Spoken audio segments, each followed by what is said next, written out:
agree with Alan Greenspan. We ought to just eliminate the debt ceiling. Oh, absolutely. We do. The ability of almost every working American to access more credit than they should have been able to masked the underlying fact that lower and middle class incomes were not rising. That's not a tenable strategy. Isn't now the time to eliminate it? Oh, we've been a long time ago to eliminate it. Let's put aside terrorism. Let's talk only about our own homegrown animals that are patrolling America right now. So it goes down to the simplest thing. Be prepared, be vigilant.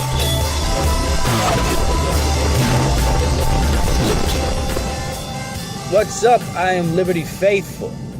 It's James Walton, your host. Coming off of a knockdown, drag-out weekend. Seem to be having more of those lately than I really like. This was a fun one, though. Doubleheader flag football with the oldest son. Friday night camp out, which had a crescendo of a half-roasted duck over the fire. My son, he's a very picky eater, but he loves eating ducks. It's an amazing thing to me. I don't understand it. But luckily for him, his father also loves eating ducks. So we created a little makeshift, spit, and we cooked that half duck over a fire as the night grew darker and darker and darker. And then we chomped that thing, man. We ate it right off the spit, and it was delicious. Absolutely delicious. Roasted duck. What's better than that over the fire? Maybe a Peking duck, right? Peking duck is, whoa, maybe one of my favorite foods of all time. There's no denying, you know what I mean? The Chinese, they have duck down to a science that no one else can match. They have down to a science that is unmatched anywhere else in the world, in my opinion. The Peking duck with the plum sauce, with the julienne of scallion, with the buckwheat pancake, and the little, it's basically like a little taco or little burrito thing that they create. Unmatched. Crispy duck, roasted, succulent. The skin is like something out of a comic book. It's mythical if you get it done right. So we had one of these knockdown, drag-out weekends, busy the whole time. There was yard work that had to get done and that type of thing. And I'll be honest, that a lot of the switches went off. I have some weekends where the switches stay on and I do a little writing in the background. I do a little talking in the background. I do a little thinking. Aside from a little Jordan Peterson while I was folding some laundry, the switches were off. And it's good and it's bad, right? Come Monday, it's like I got to spend 20 minutes wiring. 20 minutes rewiring everything to get all the switches back to work. But we're there. We're there. It's Monday. It's drizzling out. I feel good after my first coffee, and I wanted to get on the horn here and talk to you guys. Right? Talk to you guys about a bunch of different things. What's going on in this world? We are most certainly experiencing a war of religions here in this country, right? I think that's one that we have to be honest about. And while it may sound extreme and sound a little crazy to some people, I think that's about as good a diagnosis as we're going to get, right? We are in a religious war between, I don't know. It's hard for me. What do you think? Do you think we're in a religious war that is our civil society up against a proselytizing left-wing progressive movement, right? Some sort of neo-Marxist socialist revolution that is not a political movement, and it's also got tentacles that reach out into many different things, right? Equality, gender, pay gaps, and gun control, and abortion, and all these different things, right? And this well thought out doxy that is pulled from history, right? It's pulled from all parts of history and all parts of modern day society and struggle, even down to the most minute of struggle, right? When of course we all know that the whole of life is struggle. But anyway, Am I being blind in saying that the majority of civilization is up against a religious radical group that we thought would be the right wing? Right? That the media and the video game developers still make it out to be the right wing, Christian, religious, over-the-top group that will take it all over and bring it all down and burn it to the ground.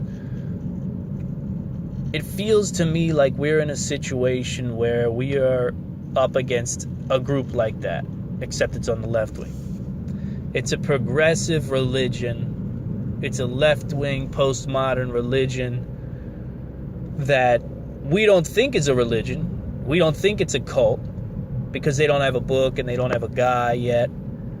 They don't have a book and they don't have a guy. So we're like, I don't know. I don't know if that's what this is. But make no mistake about it, this is a religious war. And I think the left's position is really not even the question, right? That's not the question at hand. What's the question? Is there an opposition? Is there an opposition worth talking about? And are we facing a true Sunni Shia style religious war in the country? Or are we on the path towards it? Think about it. We know we have a hard right? We know we have a radical right or whatever it is. It's one of those things. But this is what I see. And this is so wild to think about. You look at the left. The left is absolutely morphing into what the right used to be, in my opinion. Now, there are people on the right wing who dare not sway or move away from their own religion. And I'm not talking about Christianity or Catholicism. I'm talking about their religion of guns, Constitution, the thing. I don't want to sit here and list them. You know the deal. You know what the talking points on the right are and the talking points on the left are, and the right has a religion just as much as the left, right? When you go to the extremes of either side. But the question is, who has people on which side?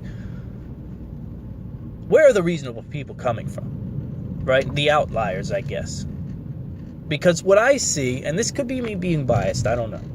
So correct me if I'm wrong. But what I see is a left wing that is incapable of considering anything but what their religion says.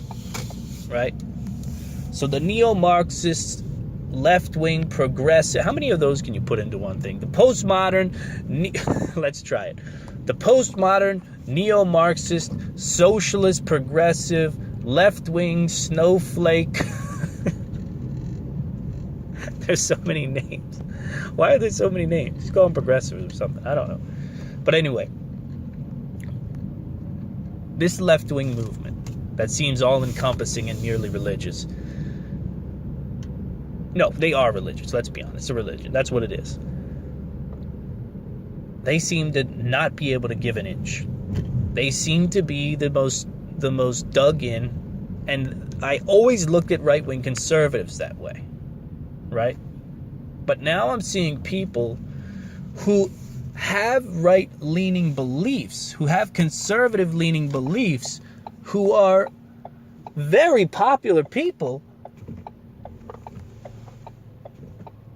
Very popular people, but they're able to say, well, you know what, I don't agree with the right on this, and I do agree with the left on this.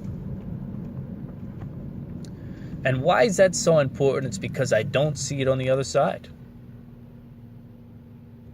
And when, at the end of the day, it looks like the people who are on the right side are at least asking questions. There are no questions being asked on the left side, right? The left, the cultish left, has created this sort of world where they know what's right and wrong. They figured it all out. They know what is to be hung at the gallows, and that's the deal. And there's no swaying from it. There's no asking questions about it. Forget it. We know what's right. You don't. We're not going to talk about it anymore. They're like parents. Well, no, they're like gods. They're in a position like priests or high priests, something like that. This is the way. This is the only way. There is no other way. We can't even talk about another way. And the right, to me, or the people who espouse ideas that serve the right in some way or another, seem more capable of understanding left-wing issues, more capable of understanding and questioning every topic. But it still begs the question: do we have enough of the radical right and enough of the radical left to assume that we're in a religious war that is not heated up yet, something akin to the Sunni and the Shia? Right? You say, how in the world in America are you going to have a civil war or a religious war with the left and the right when they look so much alike and they act so much alike and they're so similar? How do they even know who to fight, who to shoot, who to blow up, Well, just look at the Middle East.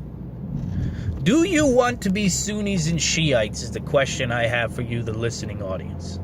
Because I know there are some of you out there who, well, the listening audience runs the gamut. Let's be honest. Primarily right-wing conservative preppers, Christian. But I've heard from many of you, and I know that there are people that run the gamut of the spectrum. That's fine. What do you want? Do you want Sunni and Shiite? Do you want bombs in the town square? What do you want? Because I can tell you right now, the left has a religion. The right has a religion. It's laid out pretty clearly. You turn on Fox News, you'll get it. You turn on CNN, you'll get it. You'll get the religion. You'll get the talking points. You'll get the 10 commandments of each. That would be a fun article to write. The 10 commandments of the right, the 10 commandments of the left. That wouldn't be bad. I wouldn't mind sitting down and putting some thought to that. I can't wing something like that right now. I'd do it no justice. But that would be a fun time. What are the 10 commandments of the radical right in this nation? And what are the 10 commandments of the radical left? So listen, Friday, I had to do something I hate most of all. I had to go get blood drawn. There's something very weird about me and getting blood drawn. I don't understand it. Maybe it's something from my past. I haven't worked out. I'm not sure what it is, but you can stick needles in me and inject me with foreign substances, no problem. You can prick my finger and make it bleed and squeeze the blood out before my very eyes, no problem. But there is something about the machinery and the tubing, that's used to suck the blood out of my vein and to put a needle into my vein. I don't like it, right? I'm not a big fan of it. It's something that there's very few things in life that I loathe, and that's one of them. But I had to do it Friday. You had to go do the insurance screening. Come in, let us poke and prod you and weigh you and measure you and all that. And we'll see how much we want to insure you for. Now, they don't change the prices, but they will increase your price if they don't get a read on what you're like. So we go through and do that thing, and I show up, and I'm not excited because I hate the blood draw, just thinking about it for a week. And I find out that after getting the waist measured and the body mass index and the scale and all that thing, I find out that it's just a finger prick. And it made my day. It made my day. Get the finger pricked, and I sit down and get all the results. If you sit down with the insurance lady, she'll tell you where your HDL is, where your weight is, where your body mass index is, your fat, whatever it is, all that stuff. And as you can imagine, right, I pay attention to diet. I mean, a lot of people look at me and they say, the way you live, dude, it's all about vanity. Let's be honest, right? You want to have muscles and you want to be working out to be a part of that group or whatever it is. And it's all, there's a fallacy there. I often get that kind of talk from people who are out of shape and don't want to get in shape. And they'd rather pick on me because I am in shape and I do the work. Well, on days like that, when you get to sit down and you get to go over your resume of your health, and you find out that, you know what, with my most important investment, I'm doing damn good. Okay? My body. Right? With this body, this one body that I've been given, this one mind, it's all wrapped in together too, by the way. People out there who are quote unquote intellectual, right? Really smart people, overweight, out of shape. What the hell's going on with that? Brilliant minds, absolutely brilliant minds, out of shape, overweight, right? I got it all figured out, man. I'm gonna this equation together. I'm gonna do this business. I'm gonna do this thing. I'm gonna, create this invention. Brilliant people, way smarter than me, out of shape. What the hell's going on there? How can you put all that stuff together in your head? Create this perfectly clear path to success, to a great life, great financial stability, and your heart doesn't beat right, or you're so mucked up with cholesterol and, well, whatever. I want to talk about it. I want to talk about health. I really do. I want to talk to you about some principles that I stand with. I want to talk to you about the human body and what we do to it and how it responds, because there are just things that we live with as a society that we don't need to live with. The only reason we live with them is because we've decided to eat the way that we eat. And I'll also say that I think, 30%, 40, maybe even 50% of what we deal with is based on what we put in. I have no scientific evidence to back this theory up, but I do have a theory that you put the right things in first and then put the bad things in, if that's what you want to do. So in other words, it's the big thing in dieting and fitness right now is the idea of sugar and the hell that sugar reigns on your body, and there's no getting around it. It does. It increases inflammation. High sugar, high fat increases the type of artery clogging fats that develop in your arteries and veins. I mean, it is what it is. Sugar is a monster. And if you consume it like a maniac, then you'll get to know the monster very well, But that also, people get in the mindset that, okay, if sugar's the monster, then I can't dance with it at all, and it's got to go, and I can't live that way, so I'm not going to diet, because I know I can't go without a soda. I know I can't go without a sweet roll. I know I can't go without a cookie. It's not about going without. It's about making it such a little part of your day.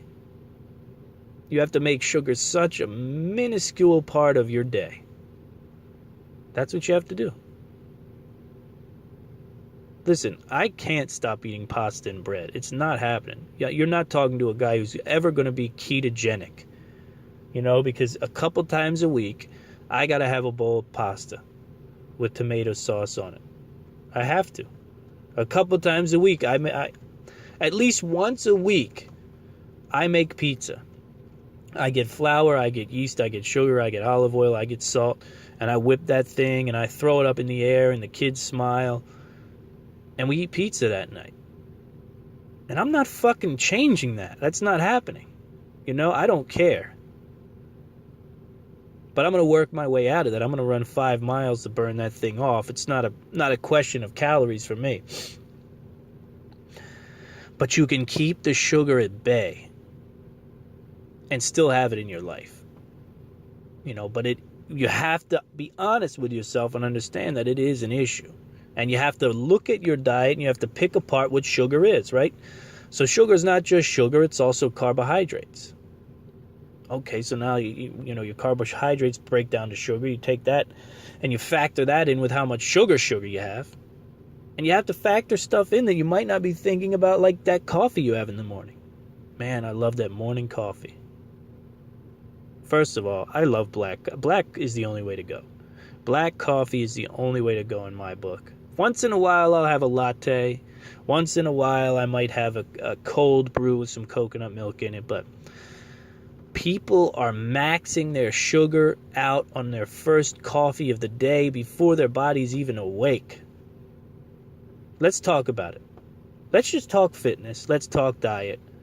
Because listen, I reap the benefits. And you know what I did after I reaped the benefits? I ate like a maniac. I did.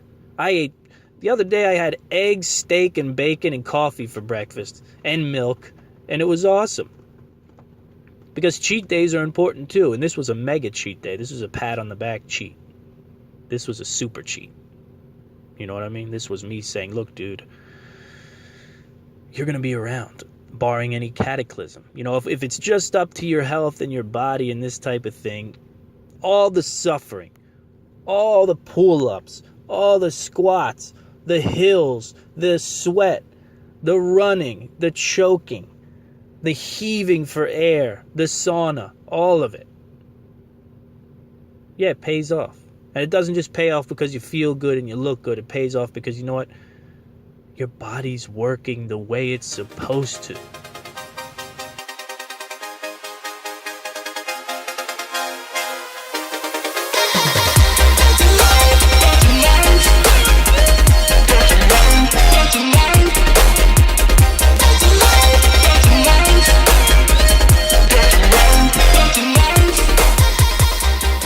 There's a reason behind Back to Life by Melloron. That's the name of the song at the break.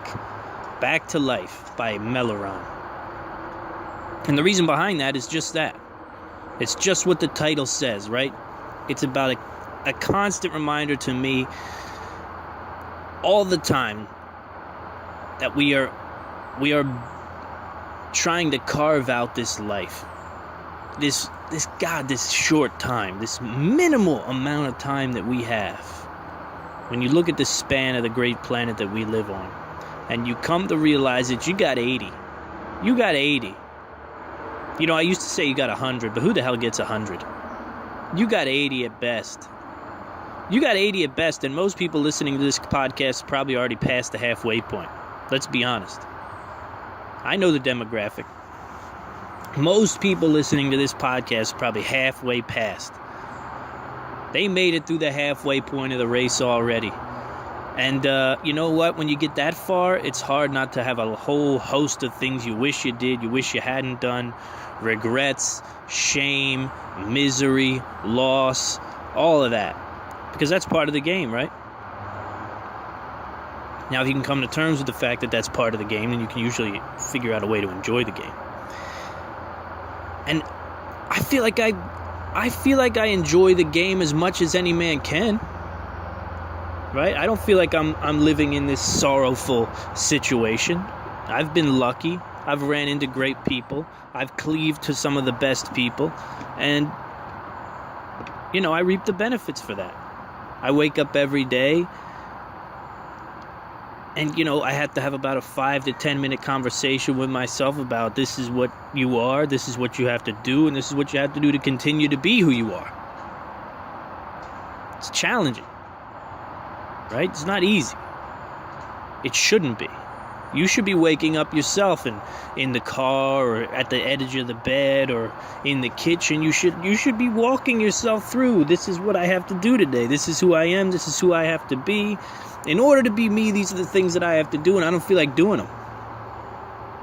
I find comfort in that conversation every day. You know, you sit there and the kids are starting to wake up. The wife is leaving for work. You realize what a mountain you have before you to accomplish today with work and projects and goals and physical fitness and the struggle to eat right, the struggle to do right, the struggle to stay focused on the people you love and the tasks that, you know, are worth your time and not the tasks that aren't worth your time. And you realize, I often realize it in bed. I say the next time I see this bed, I'm going to have checked off a lot of things on this list, hopefully all of them. I'm going to hopefully have come out on the good side of this game. You know, and usually when I don't come out on the good side, it's one of those nights where I'm up till 1 a.m. playing video games to try to fill the void of the fact that I failed at one or more tasks that I had to pull off that day. That's just the reality. Right? But a huge factor in my success is fitness and health. It's huge. It can't be understated. And that's why I want to talk about it. I want to talk about it because I had great results from my whatever it is, the little checkup, the little physical that you take. And that speaks volumes, because so rarely do you get a serious scientific diagnosis of your health.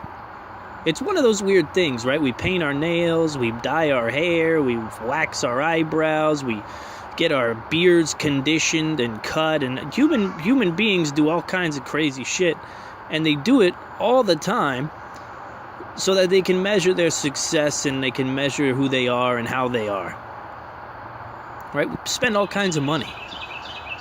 But we get one physical a year.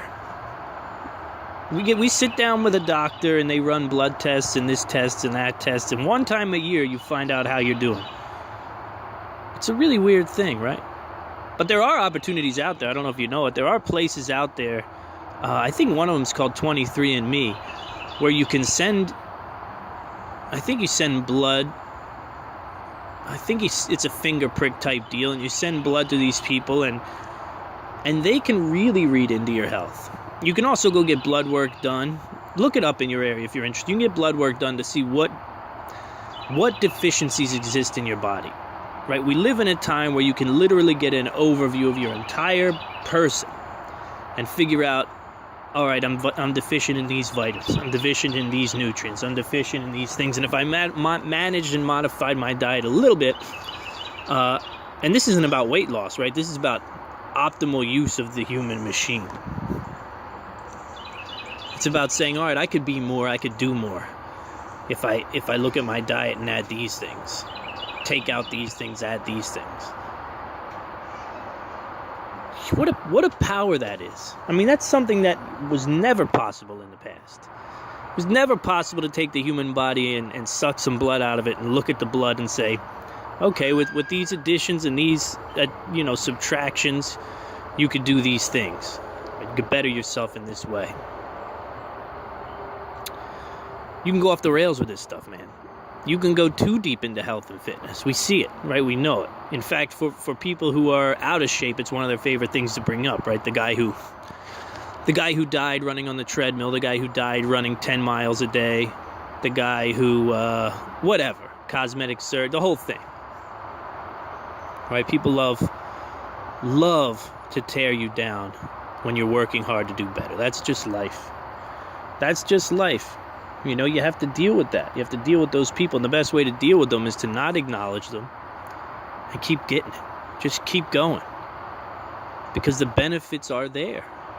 You won't live longer for arguing with someone who tells you that you work out too much or that whatever the argument is. But you will live longer if you put the work in. And here's the thing. I want to tell you a story.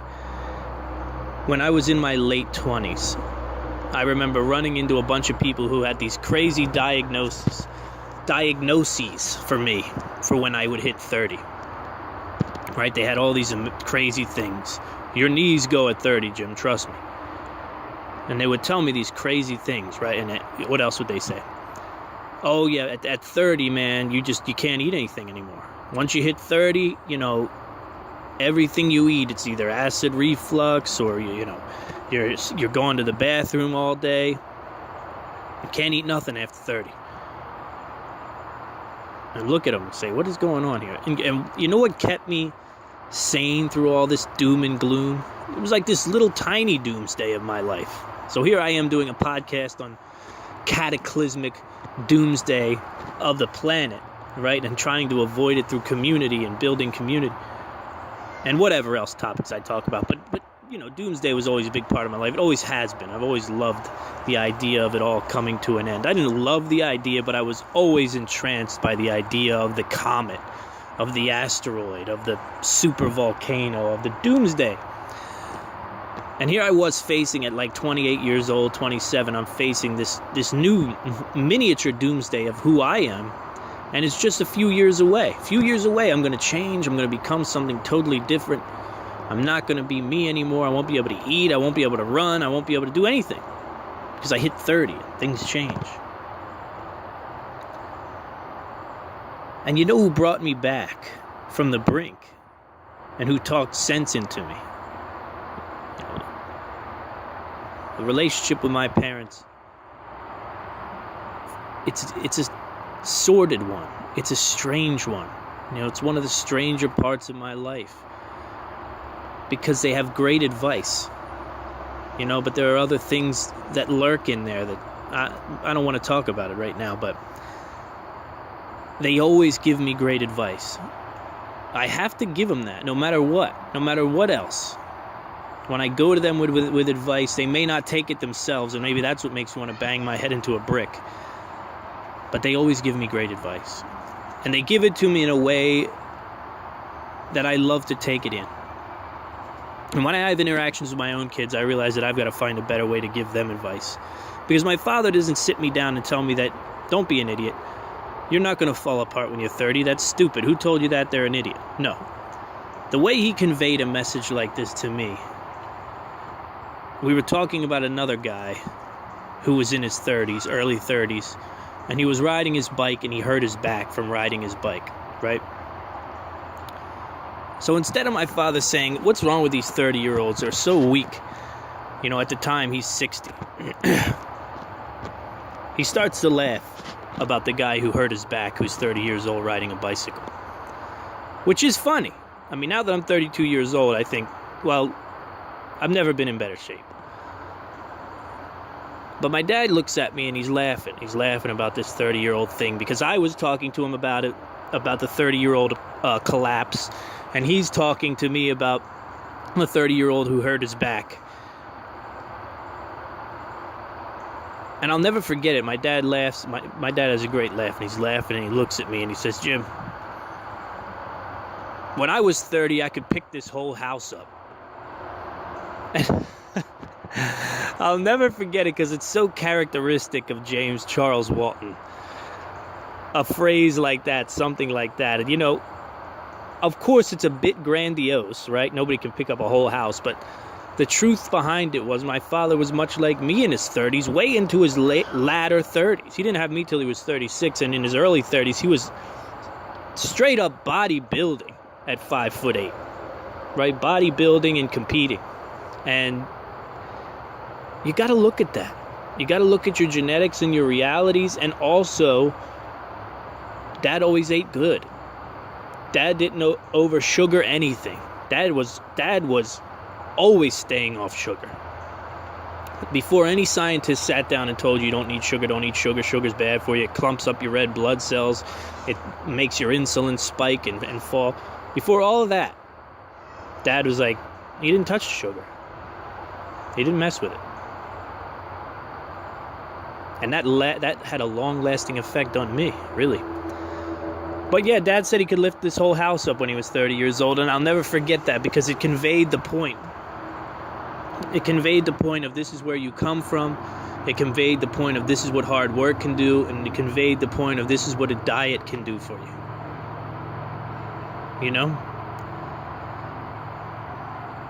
It's incredibly important that you understand you control your own destiny. These guys around me were giving me this bullshit about, well, at 30, you lose the control. That's basically what they were saying. Suddenly you lose the control. And that's the big part about fitness and diet. The harder you go on fitness and diet, the more you realize that you are in control. And the minute you say you're not in control, well, you might as well start digging your grave then, right? If I can't control the way my body works all of a sudden, and it has nothing to do with diet, it has nothing to do with exercise, then what am I doing here? I'm just a slow slide into Evermore. That's it. But that's not the truth. See, the truth with these guys is they ate like crap. They ate too much sugar. Their bodies were existing in a permanently inflamed state. Now, I don't know what that's all about because even when I do eat sugar, I don't get into this hyperinflammation scene. right? I don't run into this hyperinflammation scenario where knees are flaring up, backs are flaring up, the digestive tract is irritated. And that's what these guys were dealing with. They had filled their bodies with shit for so long. Sugar on sugar on sugar on processed foods, processed Doritos and Twinkies. And we didn't have that stuff in my house. We had chips and pretzels at my house. And we had soda at the house, but we couldn't drink it because it was for Dad's lunch. So much of this stuff into the body, over and over and over and over and over for 30 years. Until the body finally taps out. That's my diagnosis, right? You abused the pancreas and the body's ability to filter and deal with the sugar for so long that it's finally saying, look, dude, things are going to start failing now. Your back's going to hurt, your knees are going to hurt, your ankles. You're going to be spending your whole day on the toilet because the body is overwhelmed trying to deal with the sugar. Again, you can eat sugar, but you better not eat sugar in every part of every meal of every day of your life. You better not drink soda with every meal. You better not wake up and down, mega doses of sugar in your coffee mixed drink. It's just not setting you up for a good life. It's not setting you up for success. Stay away from processed carbohydrates, that type of thing, as much as possible. You don't need to give everything up. I eat coffee and donuts sometimes. I have a donut and a coffee, and it's fabulous. It's unbelievable. But you can't do it every day. I also think that fasting has a lot to do with it. I really do. I really believe. I do a 7 o'clock to 9 o'clock fast. It's not hard for me. And I broke it. I broke it today. And I don't do it all the time. I do it probably 4 days a week, I would say. Maybe 4 or 3 days a week I do it. I do a 7 p.m. I stop eating 7 p.m. and I don't eat breakfast till 9 the next day. It's reasonable. It's not hard. And I eat 3 meals in between. I eat 3 meals. I eat basically whatever I want. I'm cognizant about carbohydrates and sugars, but I don't go off the rails. I'm not having conversations with my family about we're not eating pasta or pizza anymore. I'm not eating flour. I'm not eating carb. No. But then again, I also go to the gym and I go crazy at the gym. Ask people who see me at the gym. The face is red and it's when I run and when I go really hard, it looks not good. The look is not good on me because I'm a very pale guy. So the blood rushes to the surface and I'm red and spotty and splotchy and struggling. So those carbs and those sugars, they go somewhere. They go into a process, right? They're burned up. They're burned up and burned off. And what am I doing here? What am I doing this? Why am I giving you this tirade? Well, it's simple, It's pretty simple why we're having this conversation about fitness and about health, because we can have a deeper conversation about other things. We can talk about prepping. We can talk about bushcraft. We can talk about hunting. We can talk about fishing, whatever it is. We can talk about community. It all goes back to fitness. It all goes back to physicality. It all goes back to health. Without these things, you have nothing. Without your health and your fitness, you have nothing. You can't have a good relationship. You can't have a happy family. You can't have anything. And all I'm telling you is, because what's the biggest excuse? I have no time. I have no, money. There's always these simple excuses when it comes to eating better and working out. It's all about how you look at it. It's all about how you prioritize. You have to say that my health is priority 1. Now, of course, the problem is you can't pay the mortgage with your health. Right? Well, most of us can't. You can't pay the mortgage with your health. So, that's hard. It's hard to prioritize it. But I can tell you this much, man. You do not want what's coming. You do not want what's coming for you. If you decide to keep health at the bottom of the list and it becomes something that you do only when you have the quote-unquote time to do it. Or maybe you don't do it at all. You don't want that life. You don't want that life because that's not a pretty life for you or your family. Never forget that, right? Your decision to throw your health in the garbage, it's really not your decision to make at all. In the same way that you should sit down with your wife and your kids and you should say, look, Daddy needs an hour. Daddy's going to need an hour 4 times a week, 5 times a week to exercise. He can't be interrupted. He needs to get in better shape. And this is what Daddy needs. This is the conversation we're having about health and Dad's fitness because he's fallen a little to the wayside. You'd have a conversation like that if you were starting a diet, right? If you're starting a fitness program. What about this conversation? Look, kids, wife, I'm not working out. I'm eating garbage. I'm drinking every night. Listen, this is it. Okay? I want you to understand that the consequences of my actions are going to affect you in a big way in the future. Your dad is likely to die a horrifying early death that will most likely include severe amounts of suffering. And I want you to understand that I'm making this decision for you. I'm making this decision for you to watch me suffer and to suffer yourselves and to carry horrific memories of my last days. Because I decided not to take care of myself and I decided to eat like a pig. And, yeah, that's the decision that I made for you. You know, it's similar to suicide, right? Suicide has overtaken the nation. It's an answer. It's become a verifiable answer, right? You see Anthony Bourdain, a guy who I worshipped growing up. Sad to see him go, but Jesus Christ, can we stop with the killing ourselves? It is not allowed. And it's not just because God says it's not allowed. It's not allowed because you owe a responsibility to the people in your life, you fool. Don't you get that? You owe a responsibility to the people in your life to discuss with them these big, giant decisions and changes in your life. It's very much like your health. If you're going to throw your life away in a suicide and not tell anyone and just surprise everyone, you're a horrific person, right? You're going to throw your children's future down a rabbit hole of misery.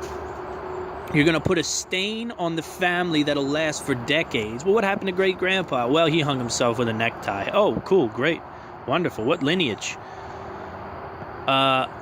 Listen. The same can be said about your health. We may not look at it that way today, but I can tell you in the future, people are going to look at it that way. People are going to look at you that way. They're going to say, so they knew, it's going to be like smoking in a way. So they knew it would kill them to eat that way and to not work out and to not make their bodies more fit and healthy. They knew the risks.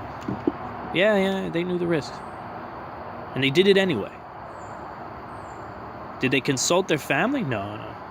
They just decided in some selfish little baby mindset that I'm going to eat cheeseburgers forever and I'm going to drink sodas all day, every day.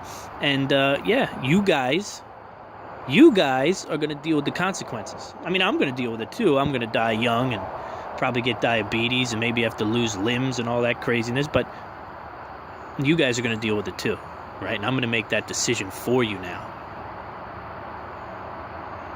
You think that's severe? Here's my question. Is it severe to explain suicide and the irresponsibility in committing suicide and the attack that it is on your family? Is it weird? Is it scary? Is it mean to compare that to your health and the decisions you're making not to be healthy? You tell me. You tell me. Because the way I look at it is a slow tumble down the hill of just failing health that can begin at 30 and can end at 50. Easy.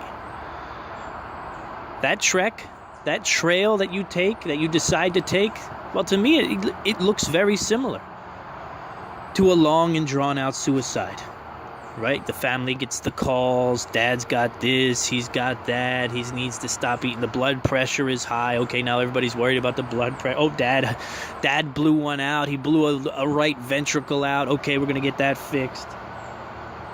You know what they used to call it? A petite mort. That's your fitness and your health, okay? That's your fitness and your health.